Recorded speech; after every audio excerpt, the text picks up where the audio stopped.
El teléfono sonó como un reproche en la penumbra de mi salón barcelonés. Enero había traído consigo esa luz grisácea que se filtraba perezosa entre las contraventanas, recordándome cada mañana que los días seguían transcurriendo sin Emilio.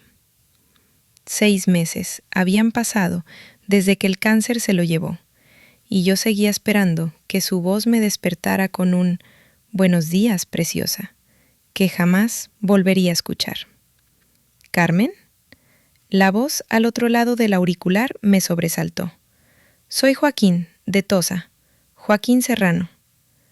Hacía años que no hablaba con el viejo pescador que había sido amigo de mi familia desde antes de que yo naciera. Su acento catalán, suavizado por décadas junto al mar, me transportó inmediatamente a los veranos de mi infancia en Cambidal.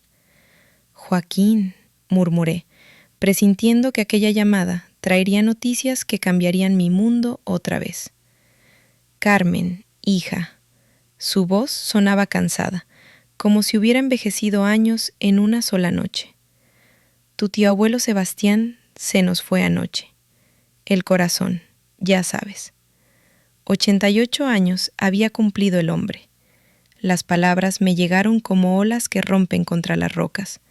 Primero el impacto, después el eco sordo que reverbera en el pecho. El tío Sebastián, el último eslabón que me unía a la historia de Cambidal, el guardián silencioso de nuestros recuerdos familiares. «¿Cuándo es el entierro?», pregunté, aunque mi mente ya había empezado a calcular trenes y maletas. «Pasado mañana, Carmen, pero hay algo más». Joaquín hizo una pausa que se extendió como el silencio entre las olas. «Te ha dejado la casa». La casa, Cambidal.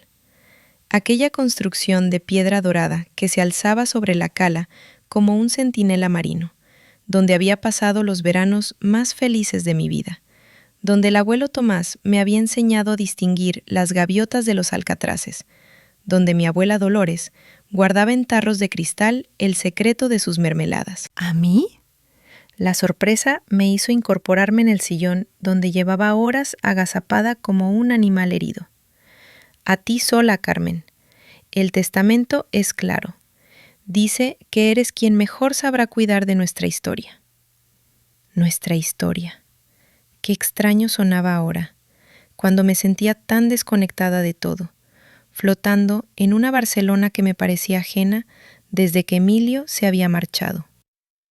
Colgué el teléfono con manos temblorosas y miré alrededor del piso donde habíamos sido felices durante 30 años.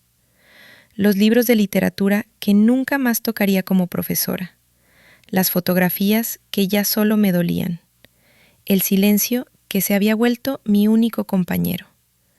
De pronto, la perspectiva de Cambidal se alzó ante mí como un salvavidas arrojado a una náufraga. El tren de alta velocidad me llevó hasta Girona envuelta en pensamientos contradictorios. En mi bolso de viaje había metido lo imprescindible: el vestido negro que había comprado para el funeral de Emilio, algunas medicinas para dormir que ya apenas me hacían efecto, y una fotografía vieja donde aparecíamos todos los hermanos en las rocas de la cala.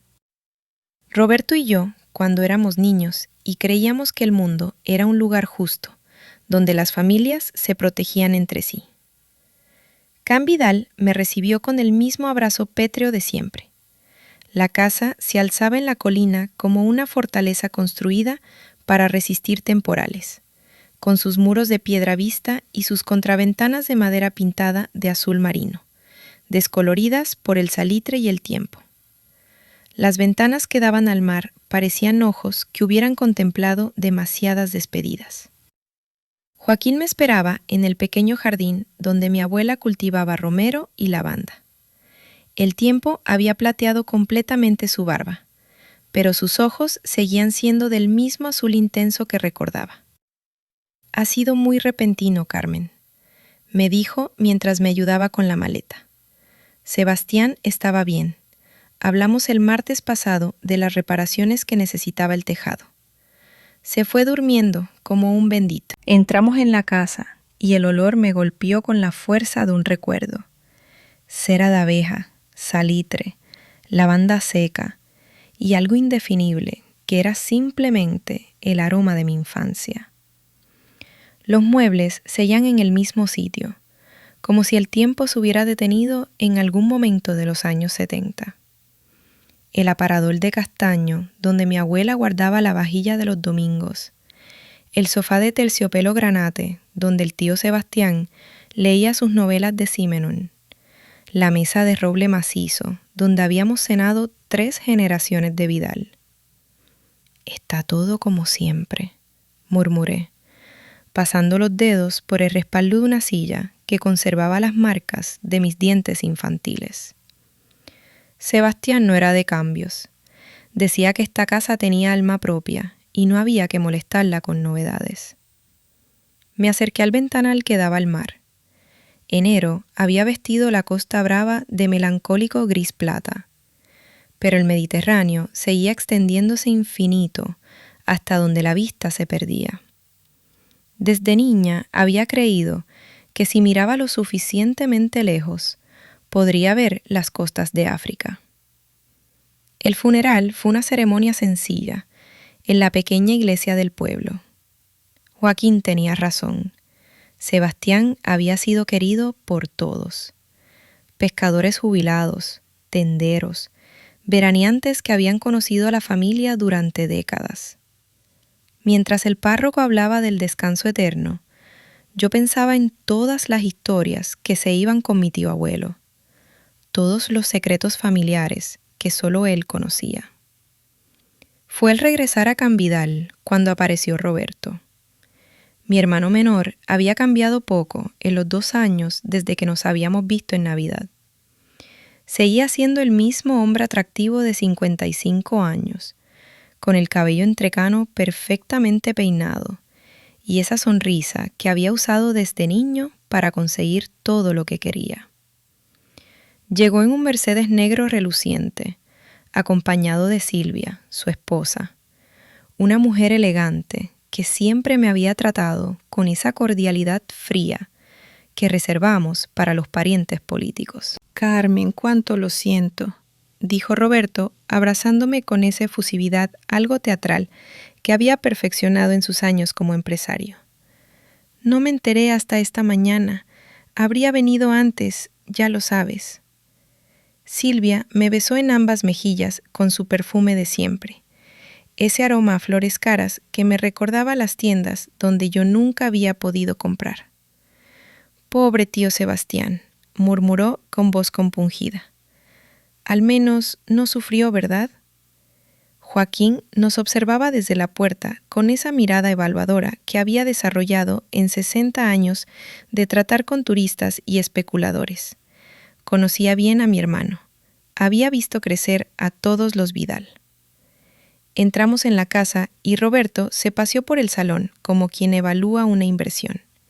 Sus ojos de empresario registraban cada detalle: las vigas de madera, el suelo de baldosas hidráulicas, las vistas al mar. Está todo muy anticuado, comentó con ese tono pragmático que había adoptado desde que el éxito le había endurecido el corazón. Necesitaría una reforma integral. ¿Cuándo crees que podremos hablar con el notario?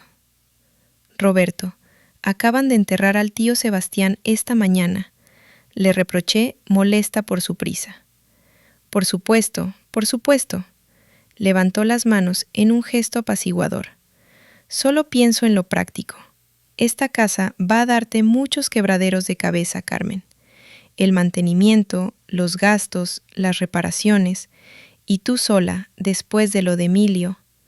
Su mirada era compasiva, pero había algo en sus ojos que me inquietaba.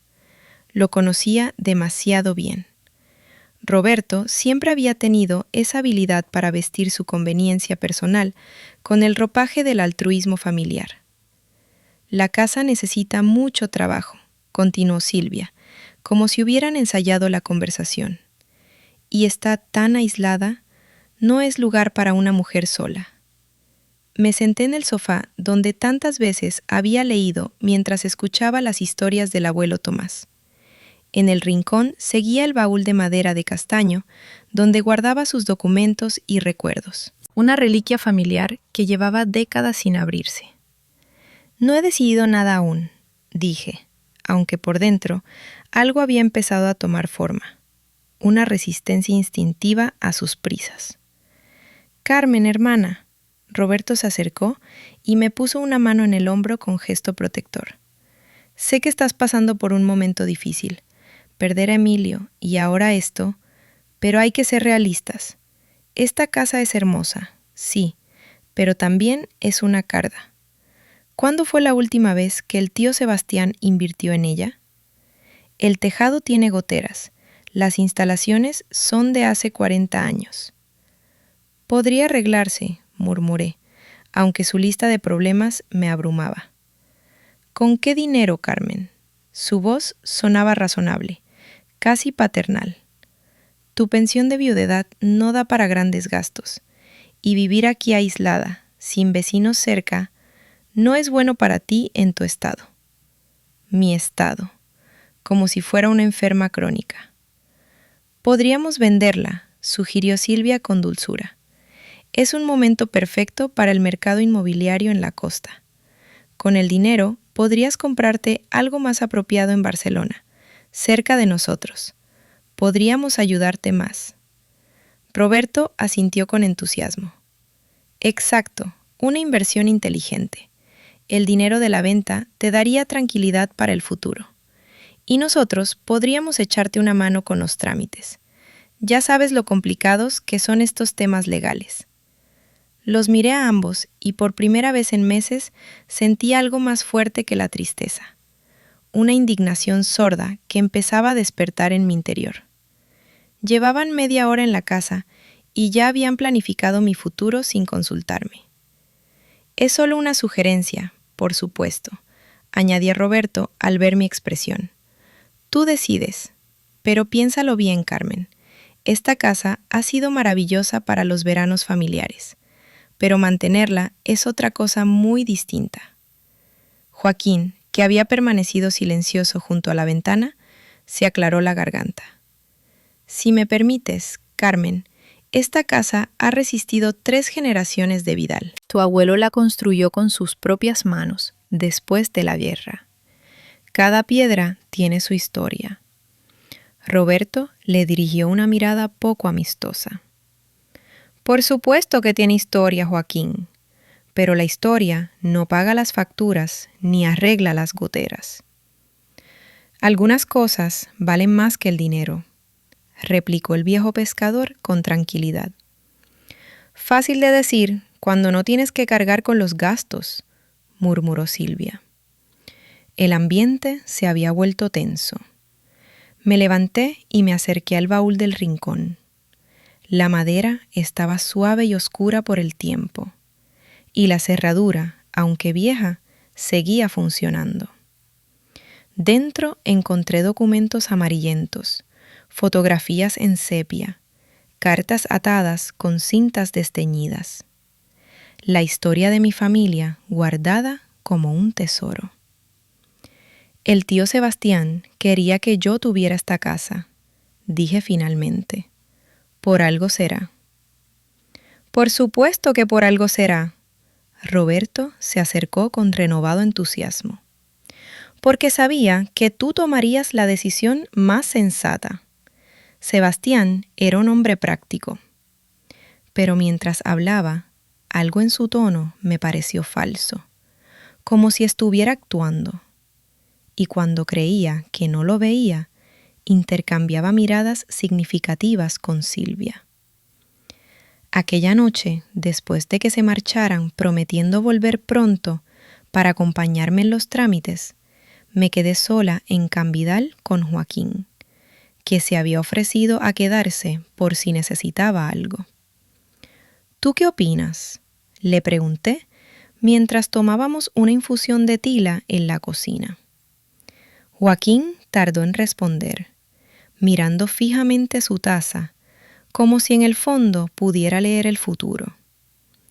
Opino que tu hermano tiene mucha prisa por una casa que acaba de heredar su hermana. Sus palabras flotaron en el aire cargado de significados no dichos. En la distancia, el mar susurraba contra las rocas, como había hecho durante 80 años, indiferente a las ambiciones humanas. Esa noche, en la habitación que había sido mía de niña, tardé horas en conciliar el sueño, y cuando finalmente lo conseguí, soñé que Emilio me decía: «Cuidado, Carmen. No todos los que dicen quererte lo hacen por las razones correctas». Al despertar, encontré sobre la mesa de la cocina una nota de Roberto, que no recordaba haber visto la noche anterior. «He hablado con una inmobiliaria. Te llamo mañana para contarte. Todo va a salir bien. Ya verás». La nota me produjo una sensación extraña, como si algo importante acabara de romperse dentro de mí.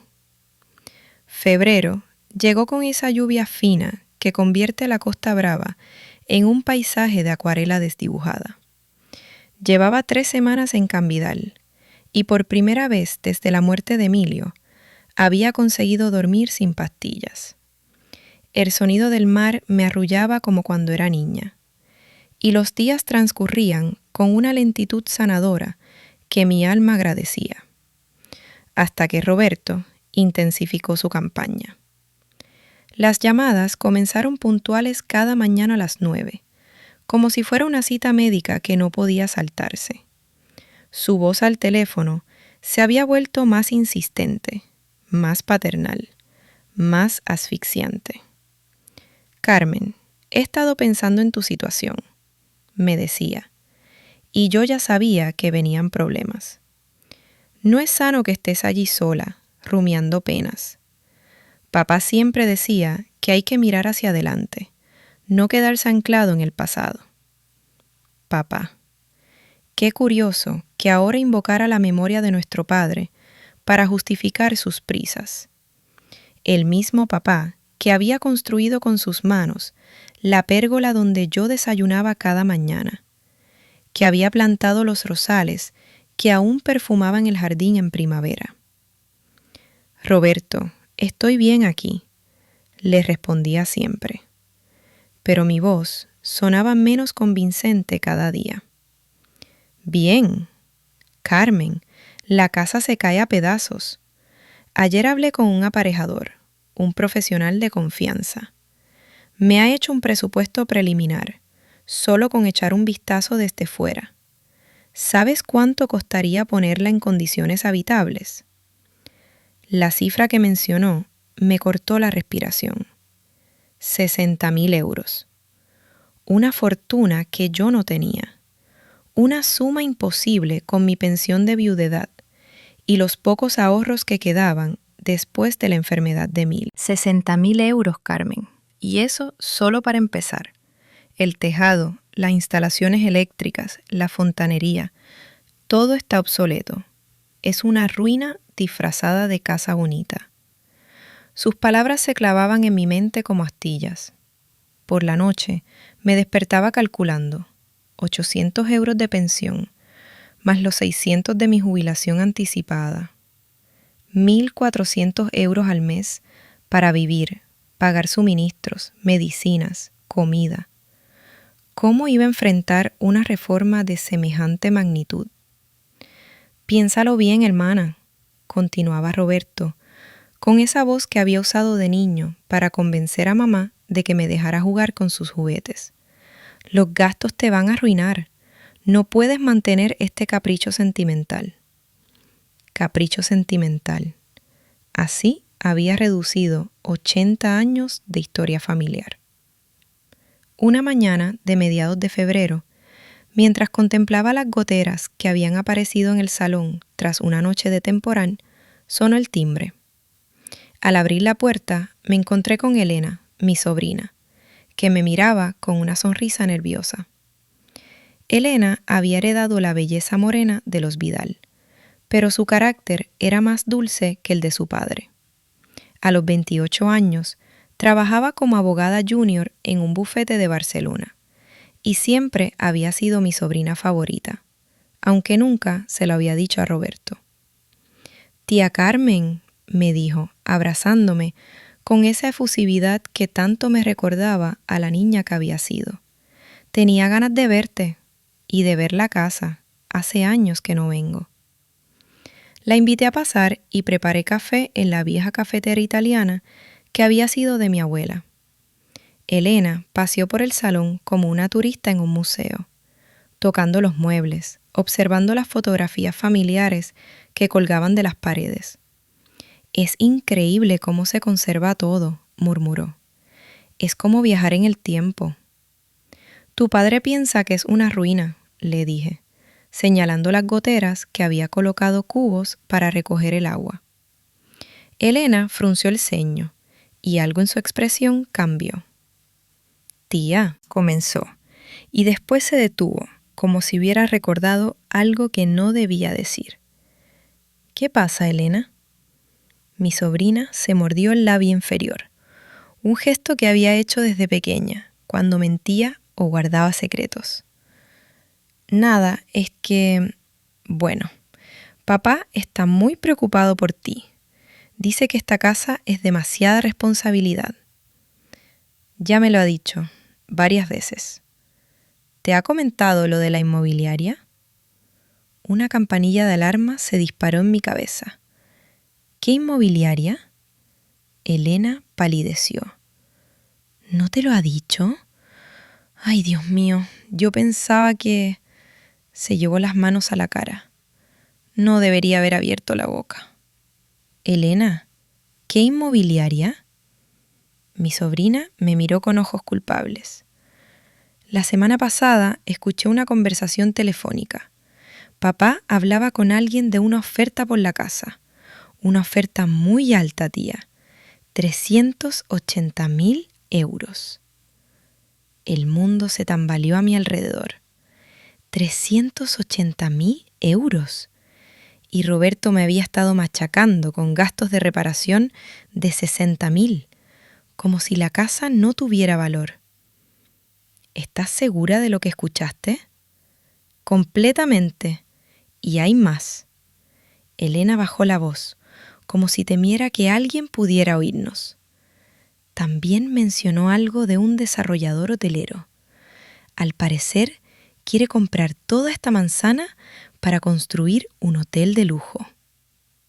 Las piezas del puzzle comenzaron a encajar con una claridad que me revolvió el estómago. Roberto no estaba protegiendo mis intereses. Estaba protegiendo una oportunidad de negocio. Elena, ¿por qué no me habías dicho nada? Porque pensaba que tú ya lo sabías. Papá siempre dice que os lo contáis todo entre hermanos. Sus ojos se llenaron de lágrimas. Lo siento mucho, tía. No sabía que te estaba ocultando información. Después de que Elena se marchara, prometiéndome que hablaríamos pronto, me quedé sola en Can Vidal con una sensación que no había experimentado nunca: la traición familiar. Era peor que el duelo, peor que la depresión. Era el descubrimiento de que la persona en quien había confiado toda mi vida me estaba mintiendo. Necesitaba respuestas y sabía dónde buscarlas. El baúl del abuelo Tomás había permanecido cerrado desde que llegué. Esa tarde lo abrí con manos temblorosas y empecé a revisar los documentos que contenía. Entre papeles amarillentos y fotografías en sepia, encontré las escrituras originales de la casa, fechadas en 1940. La historia que contaban aquellos documentos me dejó sin respiración. Mi abuelo había comprado el terreno por una cantidad simbólica a una familia que huía del país tras la guerra. Pero no había sido una compra especulativa. Había ayudado a aquella familia judía a escapar, ocultando su identidad real y comprando su propiedad para evitar que fuera confiscada por el régimen franquista. Entre las cartas, atadas con una cinta azul descolorida, encontré la correspondencia que mi abuelo había mantenido con aquella familia durante décadas. Los Rosenberg habían logrado establecerse en Argentina y cada Navidad enviaban una postal agradeciendo al hombre que les había salvado la vida y preservado su dignidad. Pero lo que más me impactó fue encontrar una carta reciente, fechada apenas 6 meses antes de la muerte del tío Sebastián. Era su testamento espiritual, dirigido a mí. Querida Carmen, decía, con su caligrafía temblorosa, si estás leyendo esto es porque he muerto, y tú has heredado Can Vidal. No ha sido casualidad. Durante años he observado a la familia, y eres la única que entiende el verdadero valor de nuestra historia. Tu hermano Roberto es buena persona, pero ve las cosas solo en términos de dinero. Tú ves las almas. Esta casa ha protegido durante 80 años no solo a nuestra familia, sino la memoria de los que no pudieron defenderse solos. Confío en que sabrás preservar esa memoria. Terminaba con una advertencia que me puso la piel de gallina. Desconfía de las prisas, Carmen. Los que corren hacia el dinero suelen tropezar con la deshonra. Esa noche no pude dormir. Las revelaciones del día habían desmoronado la imagen que tenía de mi hermano. Roberto no era el protector familiar que fingía ser. Era un oportunista que se aprovechaba de mi vulnerabilidad. A las 2 de la madrugada sonó el teléfono. Era Roberto, y su voz tenía un tono que no le había escuchado nunca, desesperado y furioso a la vez. Carmen, ¿qué le has dicho a Elena? Buenos días, Roberto. Elena me ha contado cosas muy interesantes. Escúchame bien. Su voz se había vuelto amenazante.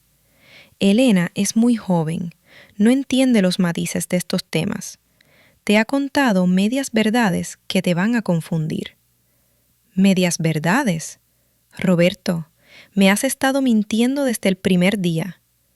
No te he mentido, gritó.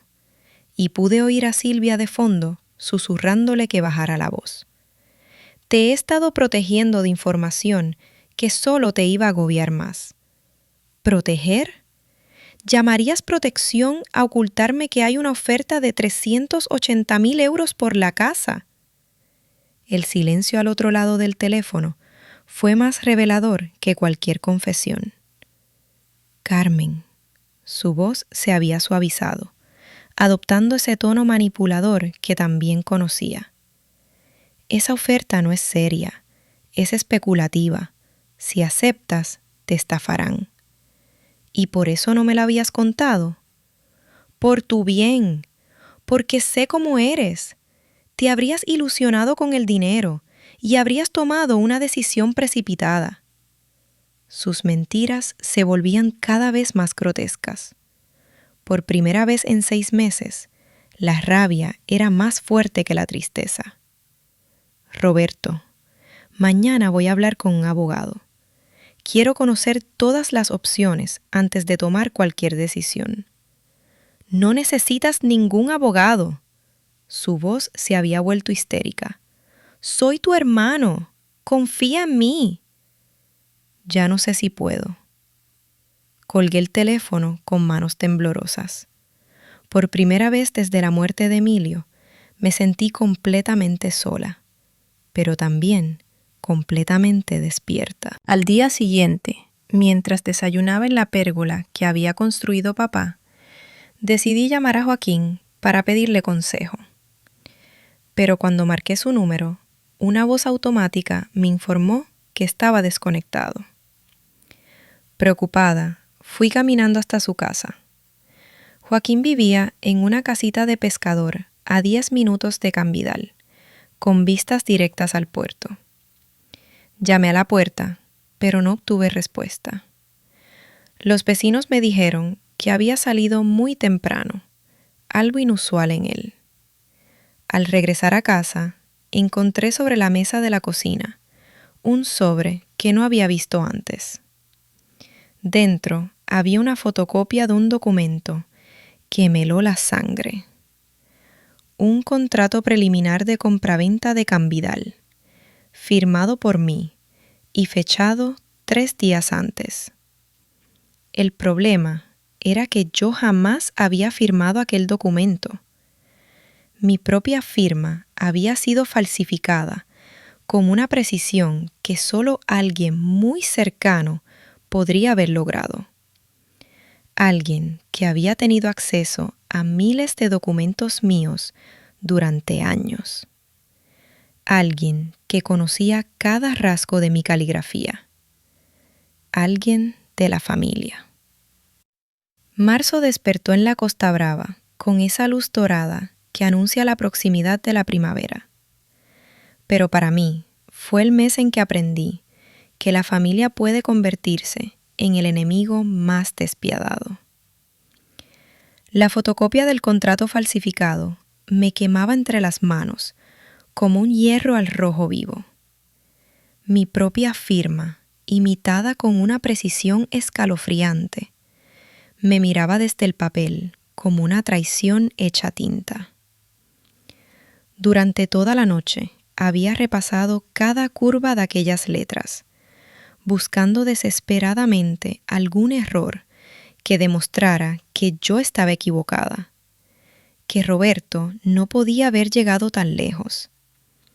Pero no había error, solo la evidencia aplastante de que mi hermano menor, el niño al que había protegido en el colegio, el adolescente al que había ayudado con los estudios, el hombre al que había considerado mi único apoyo tras la muerte de Emilio, me había traicionado de la manera más cruel imaginable. A las 8 de la mañana sonó el teléfono. Roberto, puntual como un verdugo. Carmen, he estado pensando toda la noche. Su voz sonaba forzadamente conciliadora. Creo que ayer nos alteramos los dos sin necesidad. Tú estás pasando por un momento muy difícil. Es comprensible que desconfíes hasta de tu propia sombra. Roberto, alguien ha falsificado mi firma.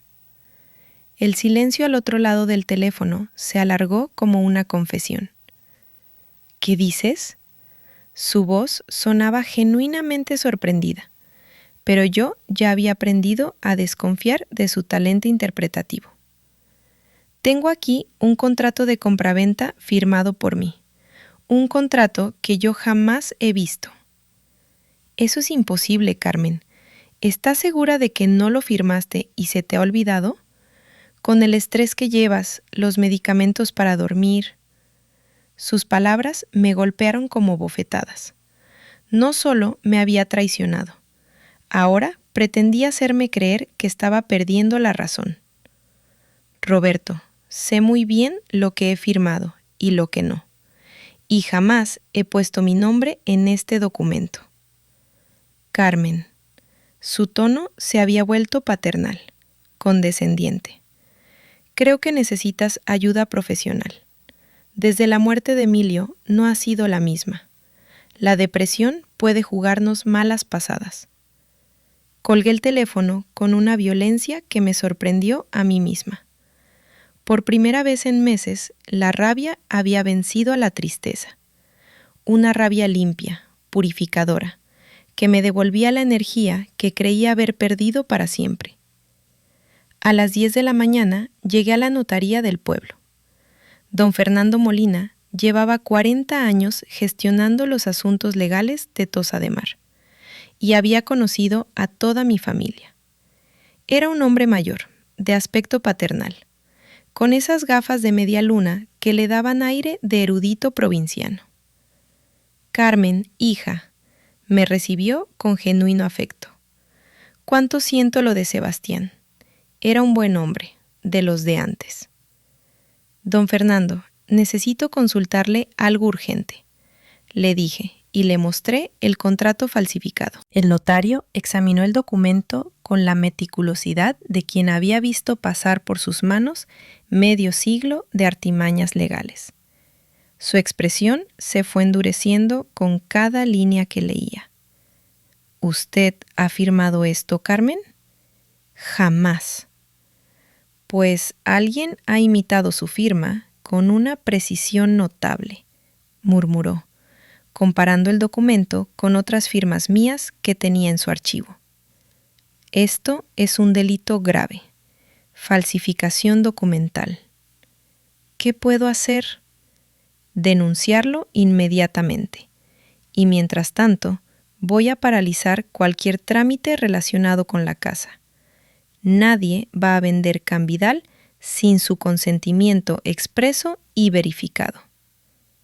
Fue al salir de la notaría cuando me topé con Roberto. Estaba esperándome en la plaza, apoyado contra su Mercedes como un cazador que aguarda a su presa. Su expresión había cambiado. Ya no quedaba rastro de la sonrisa conciliadora de los últimos días. Carmen, tenemos que hablar. No tenemos nada de qué hablar. Acabo de denunciar la falsificación de mi firma. Su máscara cayó definitivamente. La mirada que me dirigió no tenía nada de fraternal. Era fría, calculadora, peligrosa. Estás cometiendo un error muy grave, me dijo con una voz que no reconocí. Un error que puede costarte muy caro. ¿Me estás amenazando, Roberto? Te estoy advirtiendo. Si sigues por este camino, me veré obligado a tomar medidas que ninguno de los dos queremos. ¿Qué medidas? Se acercó a mí hasta que pude oler su colonia cara, hasta que pude ver las pequeñas venas rojas en sus ojos. Carmen, llevas meses en un estado muy delicado. Depresión, medicación, aislamiento social. Cualquier juez vería que no estás en condiciones de tomar decisiones importantes sobre una herencia de semejante valor. El suelo se movió bajo mis pies. Mi propio hermano estaba amenazándome con declararme incapaz mentalmente. No te atreverías, susurré. No me obligues a hacerlo. Vende la casa, Carmen, por las buenas o por las malas, pero véndela. Se marchó sin más palabras, dejándome sola en la plaza con el corazón latiendo como un tambor de guerra. Pero esta vez no era miedo lo que sentía. Era una determinación férrea que no había experimentado jamás. Los días siguientes fueron una sucesión de pequeñas humillaciones, orquestadas con precisión quirúrgica. Silvia había comenzado una campaña susurrada, pero efectiva en el pueblo. La encontraba en el mercado, en la farmacia, en la panadería, siempre rodeada de un grupito de mujeres a las que les contaba con voz dolida. Pobrecita Carmen. Desde que murió Emilio, no es la misma. Roberto está muy preocupado. Dice que se pasa el día hablando sola en esa casa, que ve cosas que no existen. La depresión es terrible, ¿verdad? Y vivir sola, sin familia cerca. Las miradas de compasión que empecé a recibir eran peores que el desprecio. Me convertían en una loca de pueblo, en un objeto de caridad cristiana. Cada salida a la calle se volvía una pequeña agonía. Fue Joaquín quien me salvó de la espiral de desesperación en la que estaba cayendo. Una tarde, mientras paseaba por la cala para huir de los cuchicheos del pueblo, lo encontré esperándome en las rocas donde había jugado de niña. Su barba blanca brillaba como espuma de mar bajo el sol de marzo. Carmen, hija, tenemos que hablar. Se sentó a mi lado en la piedra pulida por miles de años de oleaje y me contó la historia que cambiaría mi perspectiva para siempre. Tu abuelo Tomás no era solo un hombre bueno. Comenzó con esa voz ronca que había entonado cientos de historias junto al fuego. Era un héroe silencioso. Cuando acabó la guerra, esta costa se llenó de especuladores que compraban las propiedades de los vencidos por 4 perras. Gente que había perdido a sus hombres, que tenía miedo, que vendía por desesperación. Sus ojos azules se perdieron en el horizonte mientras recordaba. Tu abuelo no se aprovechó nunca de esa desesperación. Al contrario, ¿sabes cuántas familias salvó de la ruina? ¿Cuántas casas protegió de los buitres?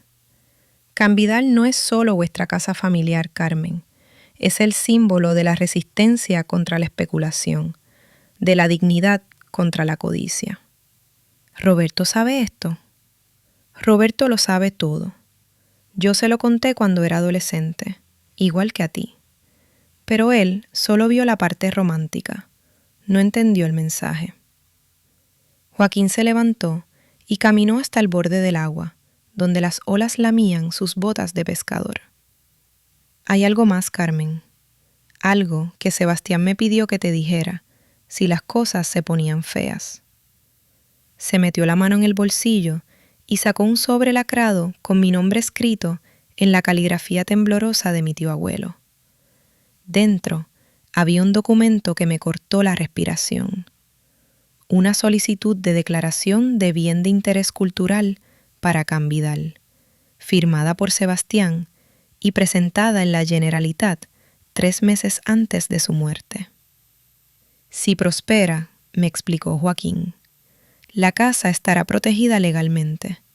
Nadie podrá derribarla ni transformarla sin permiso del gobierno autonómico. Y desde luego, nadie podrá construir un motel en su lugar. Por primera vez en semanas, sonreí.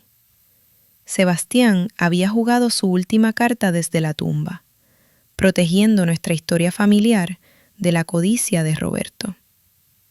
Esa noche, mientras cenaba sola en la cocina de Cambidal, sonó el teléfono. Era Elena, y su voz sonaba alterada. «Tía Carmen está bien. Papá está como loco. Dice que has perdido completamente la razón, que vas a arruinar a toda la familia con tus caprichos». «Elena, tu padre me ha amenazado con declararme incapaz mentalmente». «Lo sé. Lo escuché hablando con un abogado». «Tía», su voz se quebró. «No puedo seguir callada.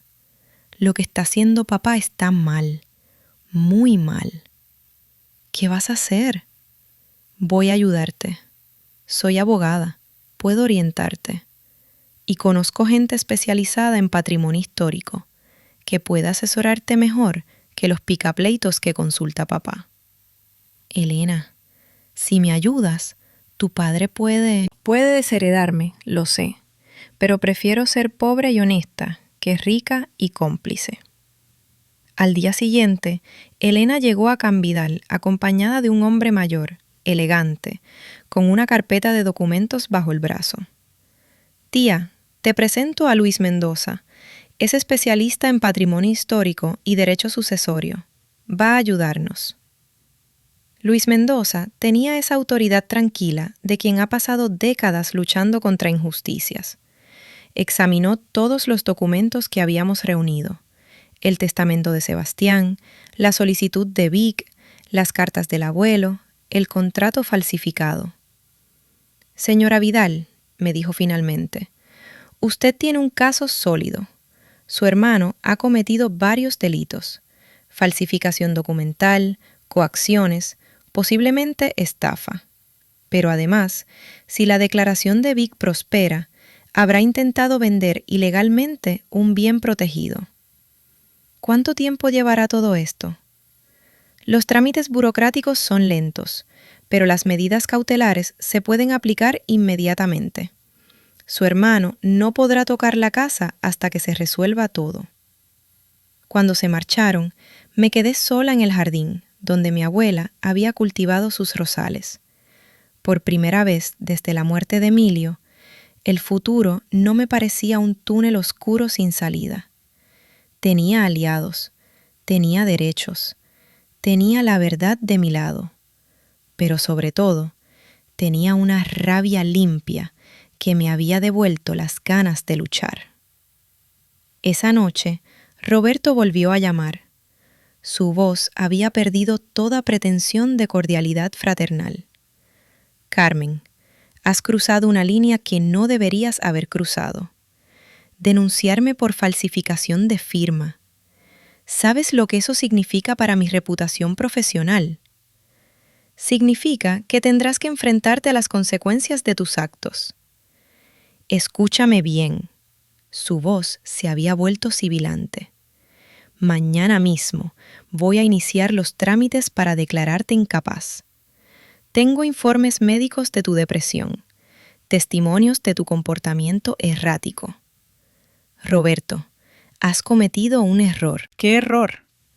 Creías que seguías siendo la hermana mayor que te protegía de todo, pero esa mujer murió con Emilio. La que queda es mucho más peligrosa. Colgué el teléfono y salí al jardín. La luna llena iluminaba el mar como un sendero de plata, y por primera vez en meses me sentí completamente viva. La guerra había comenzado, pero yo ya no era una víctima, era una combatiente. Al día siguiente, mientras revisaba papeles en el despacho que había sido de Sebastián, encontré algo que me heló la sangre. Una carpeta oculta tras un cajón secreto del escritorio. Dentro había copias de emails entre Roberto y el desarrollador hotelero, fechados desde noviembre anterior.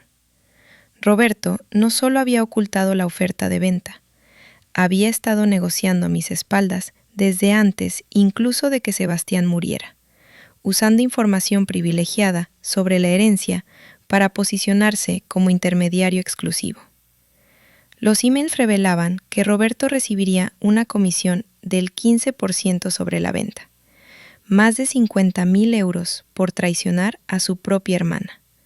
Pero lo peor estaba en el último email, fechado apenas 3 días antes. Roberto le aseguraba al desarrollador que la venta se cerraría pronto, porque había encontrado la manera de que yo fuera declarada temporalmente incapaz para gestionar asuntos complejos. Mi hermano no solo me había robado, había planificado destruir mi reputación y mi autonomía por dinero. Guardé las copias en lugar seguro y llamé a Luis Mendoza. La guerra legal estaba a punto de comenzar, pero yo ya tenía las armas que necesitaba. Por primera vez desde enero, dormí profundamente sin medicinas. Los muertos de mi familia podían descansar tranquilos. Can Vidal no caería en manos de los especuladores, no mientras yo siguiera respirando. Abril llegó a Can Vidal con el perfume de los almendros en flor, pero para mí fue el mes en que aprendí que la justicia, como las mareas, tiene sus propios ritmos implacables. El bufete de Luis Mendoza ocupaba un edificio modernista en el centro de Girona, con esos techos altos y molduras doradas que hablan de épocas donde la abogacía aún era una profesión de prestigio. Me senté frente a su escritorio de caoba, con mis pobres 3,000 euros de ahorros, extendidos sobre la mesa, como una ofrenda insuficiente. Señora Vidal, me dijo con esa voz tranquila que había aprendido a asociar con la esperanza. No se preocupe por los honorarios ahora. En casos como este, donde hay una clara injusticia familiar, trabajamos con un sistema de éxito. Si ganamos, cobramos. Si perdemos, usted no paga más de lo que puede permitirse. Sus palabras me aliviaron un peso del pecho que llevaba semanas oprimiéndome. Por primera vez, desde la muerte de Emilio, alguien me trataba como una persona competente, no como una viuda vulnerable que necesitaba protección. Vamos a presentar 3 acciones simultáneas, continuó Mendoza, desplegando sobre la mesa una carpeta llena de documentos legales. Primera, querella criminal por falsificación documental, según el artículo 390 del Código Penal. Segunda, querella por coacciones, según el artículo 172. Y tercera, demanda civil por daños y perjuicios. Los términos legales me sonaban a idioma extranjero, pero la determinación en su voz me tranquilizó. ¿Cuánto tiempo llevará todo esto?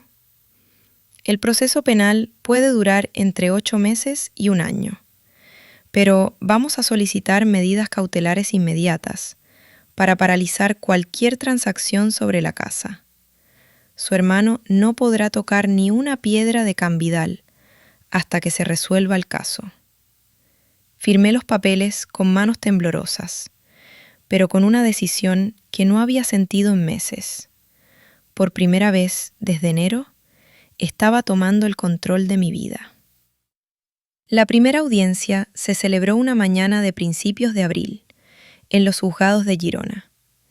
Llegué acompañada por Elena y Mendoza, mientras Roberto apareció con un equipo de 3 abogados, que parecían salidos de una película estadounidense. Trajes caros, maletines de cuero, esa arrogancia que da el dinero cuando cree que puede comprarlo todo.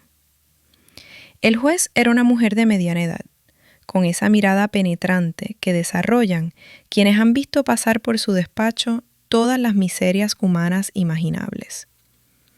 Escuchó ambas partes con paciencia profesional, pero pude ver cómo su expresión se endurecía cuando el abogado de Roberto intentó argumentar que yo padecía un deterioro mental evidente que me incapacitaba para gestionar la herencia. Señoría, intervino Mendoza con voz firme. Mi representada ha presentado informes médicos recientes que demuestran su plena capacidad mental. El intento de su hermano de declararla incapaz es simplemente una maniobra para encubrir sus propios delitos. Cuando la jueza concedió las medidas cautelares, prohibiendo a Roberto cualquier actuación sobre Cambidal, vi cómo su máscara de empresario exitoso se resquebrajaba por primera vez. Sus abogados le susurraron algo al oído, pero él se limitó a mirarme con una frialdad que me recordó desagradablemente a nuestro padre en sus peores momentos. A la salida del juzgado, Roberto me alcanzó en las escaleras. «Carmen, esto es una locura», me dijo, y por un momento su voz recuperó algo del tono fraternal de antes. «Estamos destruyendo a la familia por una casa. ¿Es eso lo que habrían querido papá y mamá?» «Papá y mamá habrían querido que fueras honesto conmigo», le respondí, sorprendida por la firmeza de mi propia voz. «Todavía estamos a tiempo de arreglar esto en familia. Retira las demandas y hablamos. Podemos llegar a un acuerdo justo para todos». «Ya no confío en tu definición de justo, Roberto». Su expresión cambió instantáneamente. «Como quieras, pero recuerda que yo tengo algunas cosas de casa que te pueden interesar. Cosas que papá me dio en vida. Sería una pena que se perdieran». Sus palabras me llegaron como una puñalada. Sabía exactamente a qué se refería. El reloj de oro del abuelo, las joyas de mamá, los álbumes de fotografías familiares que se había llevado después del funeral de nuestros padres, prometiendo que los cuidaría.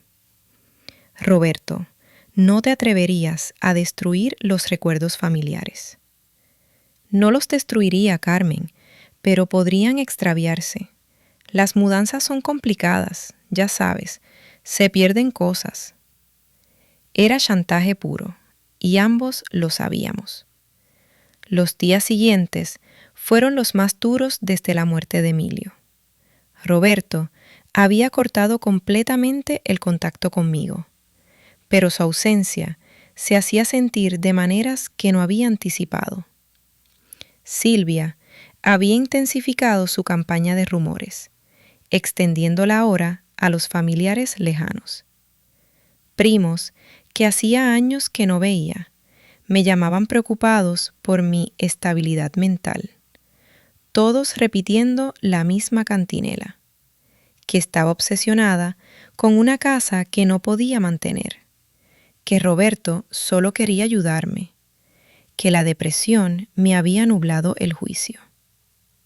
Una noche, después de una llamada particularmente dolorosa de mi prima Rosa, me desplomé en el sofá del salón y lloré como no había llorado desde el funeral de Emilio. No era solo por la traición de Roberto, era la sensación de que toda mi vida familiar había sido una mentira, de que las personas en las que había confiado ciegamente me veían como una carga de la que había que deshacerse con la mayor discreción posible. Fue Elena quien me sacó de ese pozo de desesperación. Llegó a Camvidal una tarde de finales de abril, con los ojos enrojecidos y una maleta pequeña. «Tía, me he peleado definitivamente con papá», me dijo nada más entrar. «Me ha echado de casa». «¿Qué ha pasado?» Le dije que pensaba testificar a tu favor en el juicio, que tenía emails y documentos que demostraban todo lo que había hecho. Se puso como loco. Dijo que si le traicionaba, dejaría de ser su hija. Elena se dejó caer en el sillón, donde tantas tardes había hecho los deberes de pequeña, y por primera vez vi en ella a la mujer adulta que se había convertido, no a la niña que yo recordaba. «No tenías que sacrificar tu relación con él por mí», le dije, pero ella negó con la cabeza. «Sí tenía que hacerlo, porque lo que está haciendo está mal, y porque tú eres la única que siempre me trató como una persona inteligente, no como una muñeca bonita que tenía que casarse bien». Durante las siguientes semanas, Elena se convirtió en mi aliada más valiosa. Su conocimiento legal me ayudó a entender los entresijos del proceso, y su presencia constante me devolvió algo parecido a una rutina familiar. Cocinábamos juntas, paseábamos por la playa al atardecer, y por las noches ella trabajaba en su portátil, mientras yo leía junto a la chimenea. Fue Elena quien descubrió la verdadera magnitud de la traición de Roberto. Una tarde, mientras revisaba documentos en el bufete de Mendoza, encontró algo que nos dejó sin respiración. Roberto no solo había negociado con el desarrollador hotelero, había constituido una sociedad mercantil con él. Según los documentos mercantiles, Roberto aparecía como socio al 20% de Costa Dorada Developments, la empresa que pretendía construir el hotel de lujo en terrenos que incluían Camvidal. «Tía», me dijo Elena esa noche con voz temblorosa, «papá no iba a ganar 50.000 euros de comisión, iba a ganar más de 150.000 euros como socio del proyecto hotelero». Las cifras me produjeron vértigo. Roberto no había intentado robarme una casa, había intentado robarme el futuro para financiar su propio negocio inmobiliario. Mendoza presentó inmediatamente estos documentos al juzgado, y la jueza amplió las medidas cautelares para incluir la congelación de las cuentas bancarias de la sociedad mercantil. Roberto se encontró de la noche a la mañana con su proyecto hotelero paralizado y sus socios preguntándole qué demonios estaba pasando. Pero la revelación más sorprendente llegó de donde menos lo esperaba: el propio pueblo de Tossa de Mar. Joaquín había empezado discretamente una campaña entre los vecinos más antiguos, contándoles la verdadera historia de Camvidal y lo que había representado durante décadas para la comunidad. La respuesta fue abrumadora. Una mañana de mayo apareció en mi puerta con una carpeta llena de firmas. 200 personas han firmado una petición pidiendo que tu casa sea declarada bien de interés cultural, me dijo con orgullo. Y mira esto. Me mostró testimonios escritos de antiguos pescadores, comerciantes y familias que habían sido ayudadas por mi abuelo durante los años duros de la posguerra. Historia tras historia de generosidad silenciosa, de un hombre que había usado su posición para proteger a los más débiles, en lugar de aprovecharse de ellos. Tu casa no es solo tu casa, Carmen, me dijo Joaquín. Es un símbolo de resistencia contra la especulación. Si cae, caerá un pedazo de la memoria de este pueblo. La petición popular aceleró los trámites administrativos de protección histórica. En cuestión de semanas, un equipo de arqueólogos e historiadores de la Generalitat llegó a Camvidal para evaluar su valor patrimonial. Encontraron no solo la casa original del abuelo, sino restos de construcciones anteriores que databan del siglo XVIII. Señora Vidal, me dijo la directora del equipo, una mujer joven y entusiasta. Esta propiedad tiene un valor histórico excepcional, no solo por la arquitectura, sino por su papel en la historia social de la comarca. Vamos a recomendar su declaración como BIC sin reservas. Esa noche llamé a Elena para darle la noticia. Su voz sonaba agotada. Tía, hay algo que tienes que saber. Papá me ha mandado un mensaje. Dice que si no retiras las demandas antes del viernes, va a deshacerse de las joyas de la abuela y de todos los álbumes familiares. Mi corazón se encogió. Aquellas joyas no tenían gran valor monetario, pero eran los únicos recuerdos tangibles que me quedaban de mi madre. Y los álbumes contenían 80 años de historia familiar, fotografías irreemplazables de mi infancia, de mis padres jóvenes, del abuelo Tomás. ¿Puedes impedírselo legalmente?, le pregunté a Elena. No fácilmente. Técnicamente son suyos. Se los dieron los padres en vida. Sería su palabra contra la tuya sobre las circunstancias. Pasé la noche en vela, paseando por la casa que tanto había costado proteger, preguntándome si valía la pena perder para siempre los recuerdos de mi familia por salvar su futuro. Al amanecer, mientras contemplaba el mar desde la ventana de mi habitación, tomé una decisión que cambiaría todo. No me dejaría chantajear nunca más. Roberto había jugado su última carta y había elegido mal. Ya no se trataba solo de Can Vidal. Se trataba de decidir qué tipo de persona quería ser en los años que me quedaran por vivir. Llamé a Mendoza y le dije que siguiera adelante con todo. Roberto podría destruir mis recuerdos, pero no destruiría mi dignidad. La guerra había llegado a su punto de no retorno.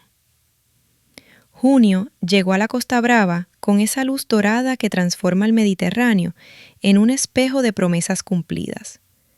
Para mí fue el mes en que la justicia, lenta pero inexorable como las mareas, finalmente alcanzó la orilla. El inspector Ruiz de la Policía Judicial se presentó en Can Vidal una mañana radiante, con una carpeta bajo el brazo y esa expresión satisfecha de quien ha desenredado una madeja complicada. Señora Vidal, tengo noticias que creo que la van a alegrar, me dijo mientras tomábamos café en la pérgola que había construido mi padre.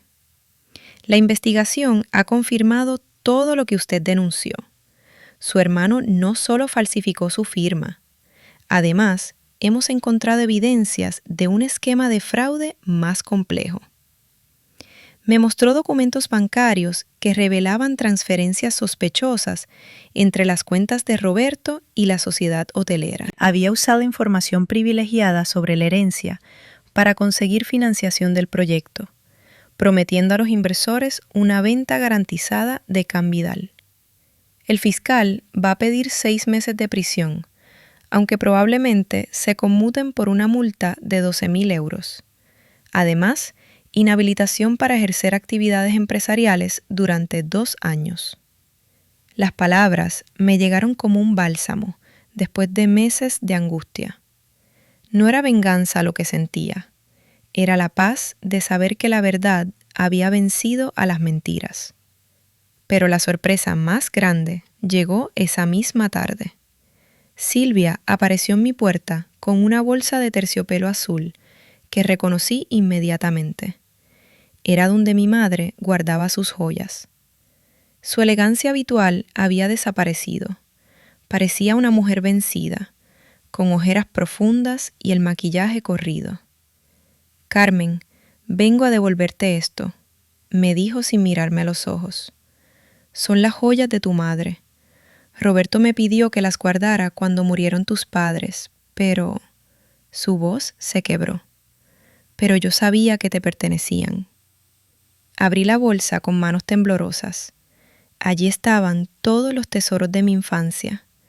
El collar de perlas de las bodas de oro, los pendientes de esmeraldas que mamá solo se ponía en Navidad, el broche con forma de mariposa que el abuelo había regalado a la abuela en su luna de miel. ¿Por qué ahora?, le pregunté.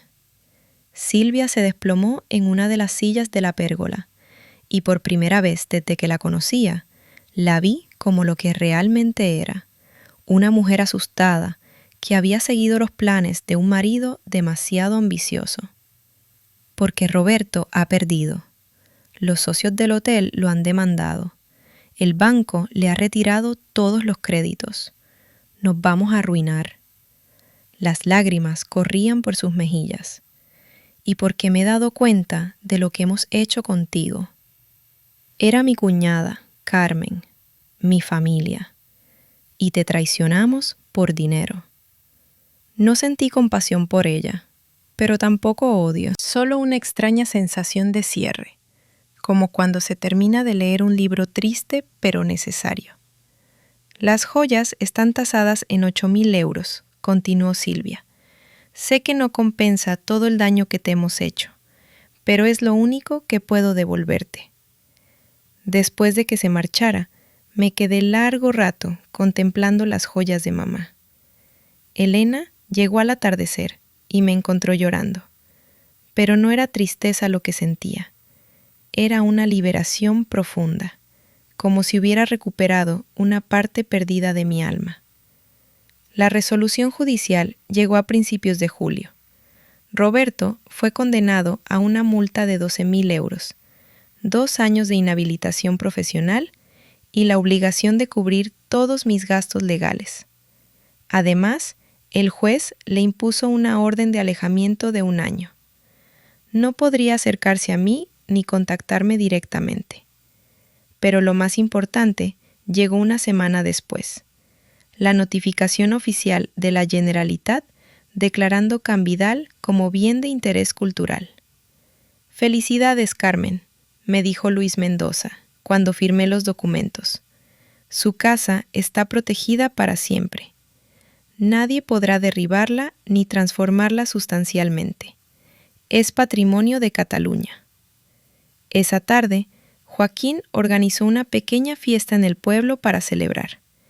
Vinieron todos los vecinos que habían firmado la petición, algunos turistas que se habían enterado de la historia, y hasta el alcalde se acercó para felicitarme.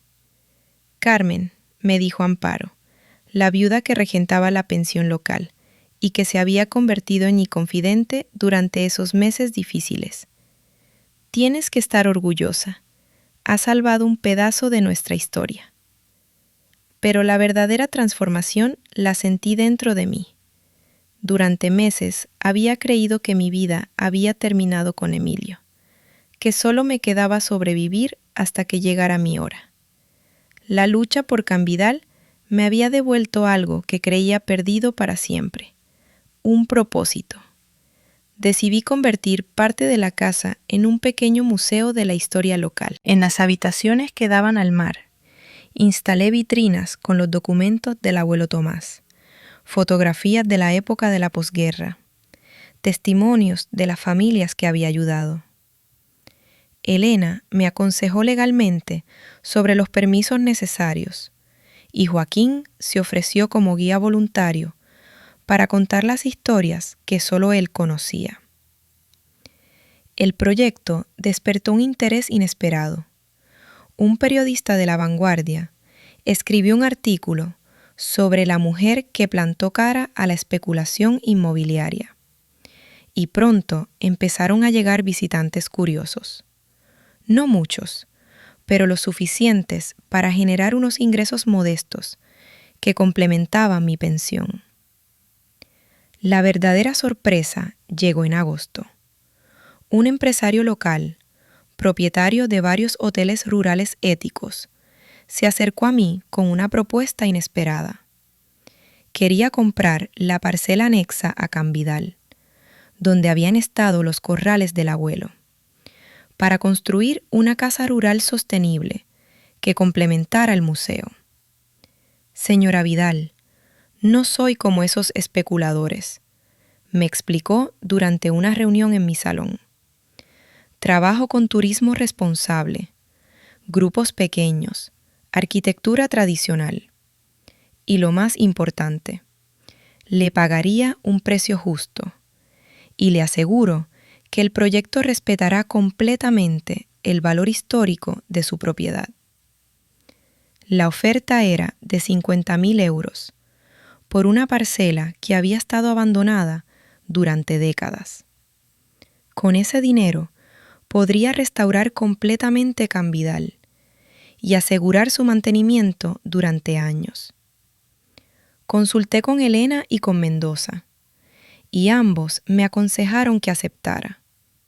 El comprador tenía una reputación intachable, y el proyecto se ajustaba perfectamente a la protección BIC de la casa principal. Para septiembre, Can Vidal había renacido. Las obras de restauración, subvencionadas en parte por la Generalitat, con 25.000 euros para patrimonio histórico, habían devuelto a la casa su esplendor original. Las goteras habían desaparecido, las instalaciones estaban actualizadas y el jardín lucía como en los tiempos de mi abuela. Pero lo más importante era que ya no me sentía sola.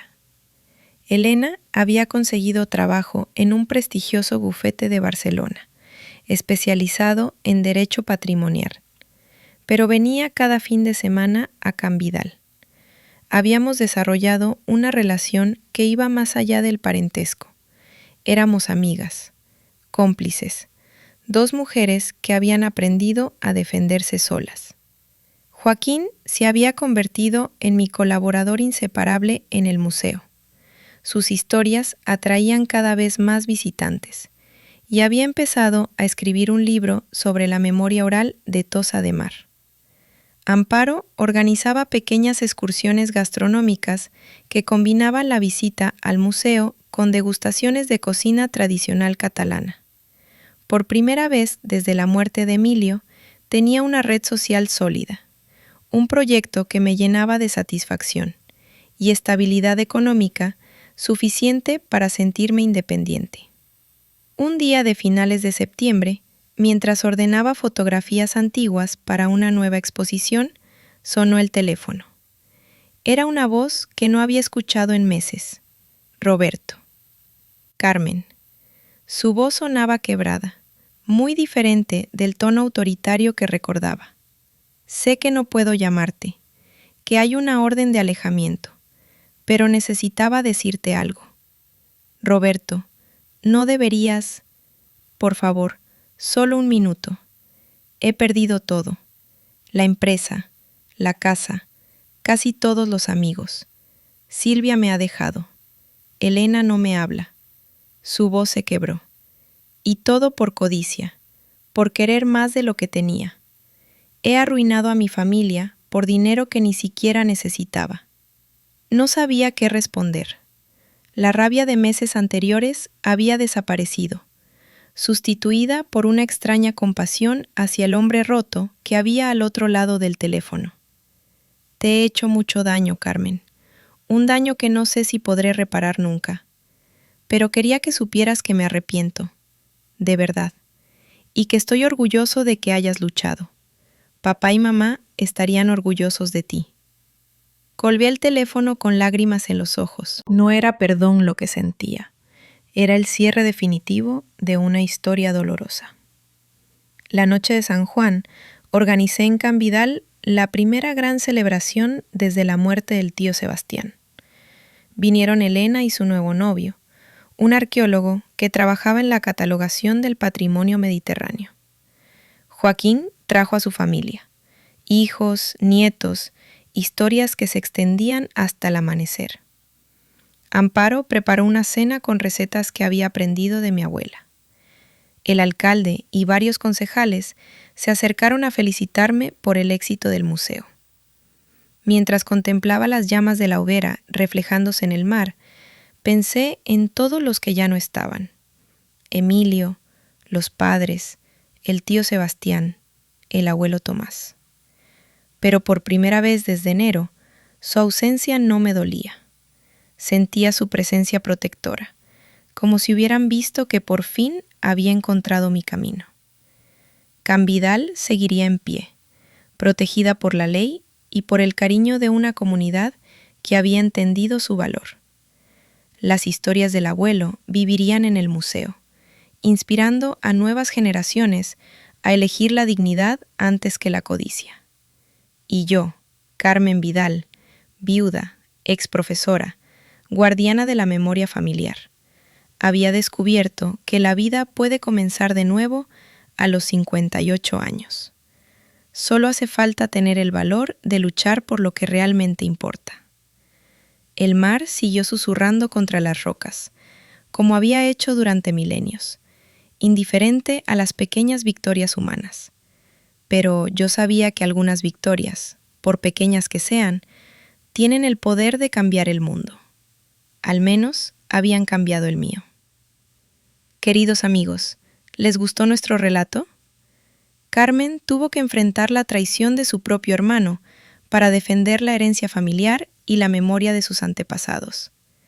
¿Qué opinan de su decisión de luchar hasta el final, a pesar del dolor que eso significaba? Escríbanlo en los comentarios. Si esta historia les llegó al corazón, los invito a compartirla con sus familiares y amigos. Den me gusta si el relato les agradó. Para mí es muy importante conocer su opinión. No olviden suscribirse a nuestro canal de YouTube para no perderse ninguna de nuestras historias. Y cuéntenos de qué ciudad nos escuchan. En la descripción del video encontrarán un playlist donde pueden disfrutar de todos los relatos de nuestro canal. Les deseamos mucha salud y un excelente estado de ánimo.